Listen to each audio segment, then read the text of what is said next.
Thanks for tuning in to this broadcast of The Resilient Advisor. My name is Jay Coulter, and joining me today is Jay Hummel, co-founder of the Wealth Advisor Growth Network. Jay is a regular guest on this podcast, but he hasn't been on during this crisis, so I'm excited to have him on and just share his thoughts on what's going on in today's markets. Jay, thanks for coming on. Oh, thanks for having me. It's great to see you again. All right, so you've been busy. You guys have had a few transactions over at the Wealth Advisor Growth Network and one big one here recently. Tell listeners a little bit about some of the things that have been going on at the Wealth Advisor Growth Network. Well, we're pretty excited. We launched a new firm that we're an investor in called Elk River Wealth Management, which was a breakaway out of a bank in Denver, Colorado. We launched it March 20th. Things are going extremely well. You know, when you do a breakaway transaction, you worry about 1,000 things on the list. Launching a firm in the middle of a global pandemic, I could say, was not on our list, but the team's doing great so far. Thank you for asking. Yeah, we generally try to not talk about our businesses on these podcasts and just add value to advisors, but I think there is some gold in what you guys just did. You managed to manage through a breakaway during this crisis. Jay, tell us a little bit about some of the additional hurdles that came with it and some of the additional benefits of breaking away during a period of crisis like this. Yeah, the social distancing was obviously hard. We've done a lot of break transactions. We've never done one completely remotely. So we had the remote transaction. So the way we communicated as a team on Zoom and other things, we had to communicate more effectively because we couldn't run into each other in the office. So the whole social distancing thing was interesting. The positive side of it was, the hardest part in a break usually is when you can't find the client. They're living their life. You can't get them to pay attention to sign the paperwork. Every client that we had and prospect that we had, we knew exactly where they were. They were at their house and they were bored. So they're filling out paperwork at a much faster rate. So it was something that we bet on in the break, and it's worked so far. Yeah. So unintended consequences, unintended benefits. Would you say advisors today that have been thinking about making a move, but they don't have the roadmap in place? I have to assume Elk River had the roadmap prior to the pandemic. What Absolutely. Are your thoughts to advisors who have been thinking about making a move as they're sitting at home, trying to salvage their business right now, thinking about what the future might be? What things do they need to consider at this stage? Well, you and I have talked about it before, not to get wonky, I'm not a psychologist, but there's that whole concept when you get into an area of conflict, there's that whole fight or flight that people talk about a lot. There's actually a third category that most people don't know, is it's called freeze.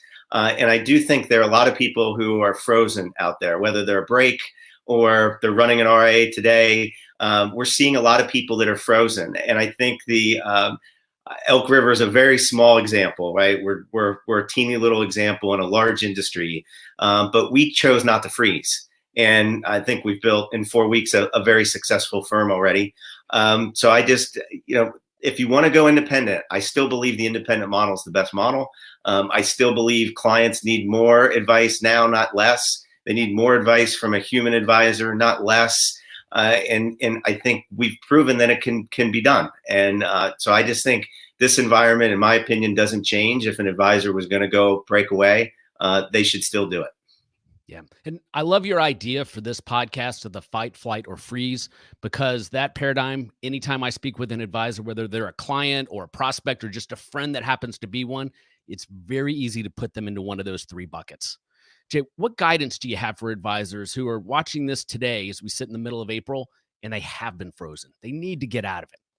Yeah, I've told you before, it's a story maybe people find boring, but I had a lot of ear infections when I was a kid, so my equilibrium's off. So if I'm on a plane and I can't see through the clouds to the ground and it gets turbulent, I have to kind of find a spot that's not shaking or not moving to sort of refocus myself.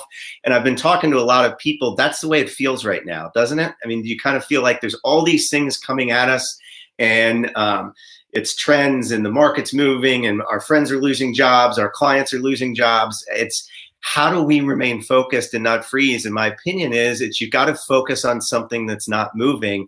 And that's this vision of the future. What have we learned in the last 4 weeks that we can do better in our practices or at our firms to try to be better? Was our technology not built right? Was our communication strategy not built right? Have we paid people during a bull market in our back office who didn't deliver for us in the way that we thought they should do?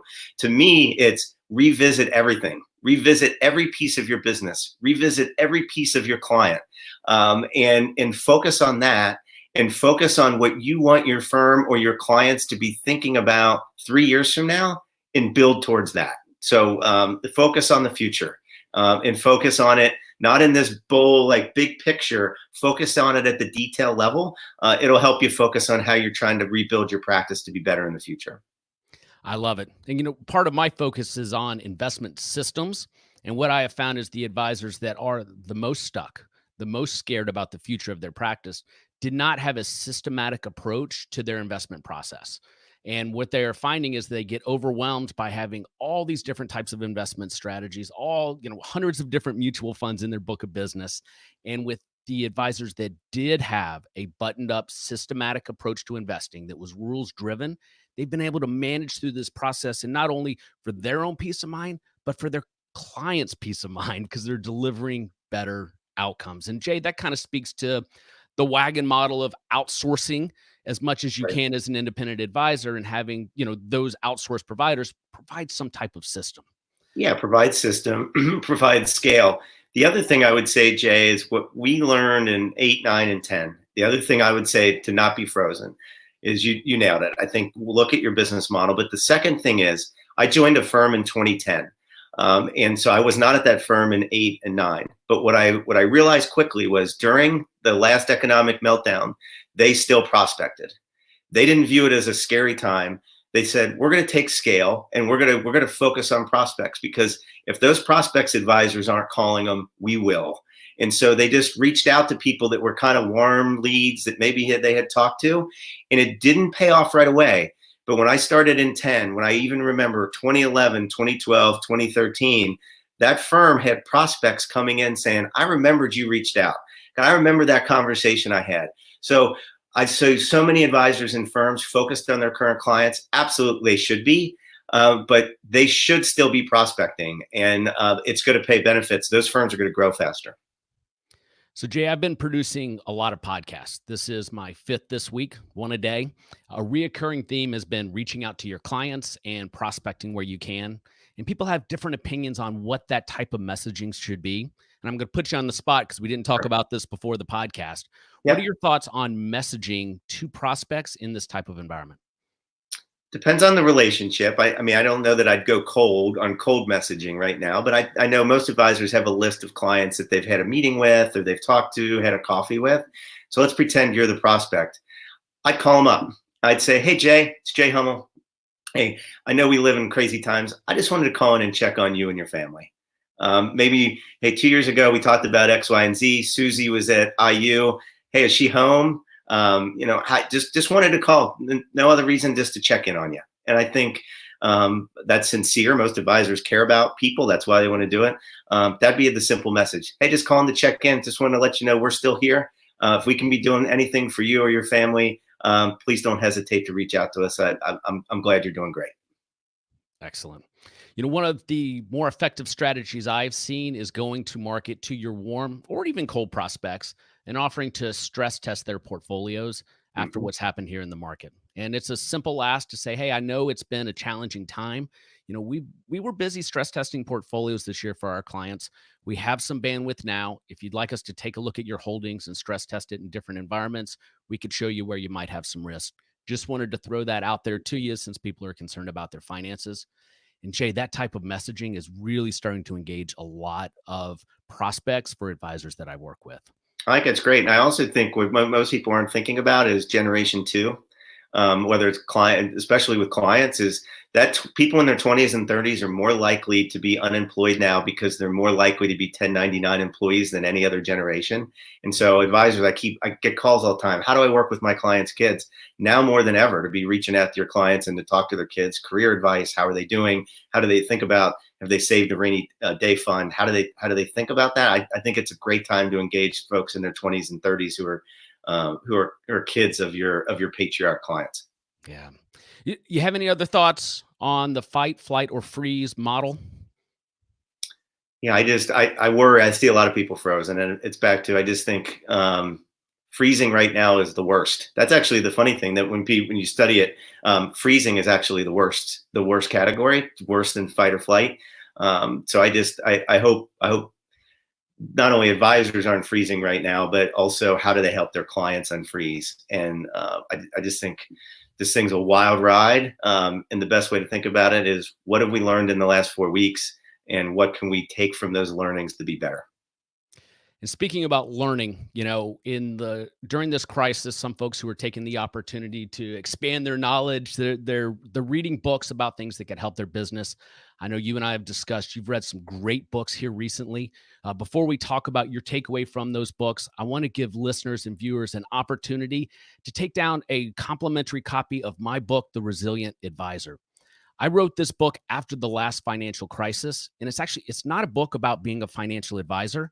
It's a book about building a system based upon emotional intelligence, positive psychology, and physiological science to have a daily routine to help manage your stress. I found that advisors after '08, '09, and 10, their lives were deeply impacted by the implications of everything they went through. And building a daily system to help reduce that stress can lead to some positive results. So, if you would like a complimentary copy of The Resilient Advisor, please visit jcoulter.com/RA book. That's jcoulter.com/RA book. Jay Hummel, tell us about the books you've been reading during this crisis and your key takeaways. So I've read 4 great ones. The last 4 I've read just by accident have been 4 of the best books I've ever read. Shoe Dog by Phil Knight, founder of Nike. The Charles Schwab book that they gave away at Impact last year, thought was fantastic. The new book by Bob Iger about running Disney, and Everybody Always by Bob Goff. All 4 very different books. But what really struck me, obviously, as an entrepreneur, was they all had the same message, which was, you just have to keep moving. You may not even be moving in the right direction. You may be moving completely in the wrong direction. But how you are successful in life, how are you successful building businesses, is not stopping. And Phil Knight credits, he was a competitive runner. You can't see it. I have Steve Prefontaine back here in my office behind me. I love his story. And he talked about being a college runner in Eugene, Oregon, running on the muddy trails in Oregon. And all he kept thinking to himself when he got tired is, just keep running. Just keep moving. And as Nike faltered along the way, he thought back to those days running those trails and just thought, just keep moving. If I just keep moving, at the end, I'm going to eventually get to the finish line. And so all 4 very different books, I'd recommend them to people. But one theme is just that whole, don't freeze, just keep moving. Excellent. All right, Jay, I'm going to put you on the spot here. Okay. Say, if you could only read one of those, because I like to make things easy for financial advisors. It seems like there's an overarching theme to keep moving, but you could only read one of them. Which one would you recommend? I'd read Shoe Dog by Phil Knight. Awesome. Jay Hummel, it's been too long since you've been on the podcast. I appreciate you coming on. Listeners, for more information about the Wealth Advisor Growth Network, please visit WAGN, WAGN.biz. That's WAGN.biz. Thanks for coming on, Jay. Hey, thanks for having me.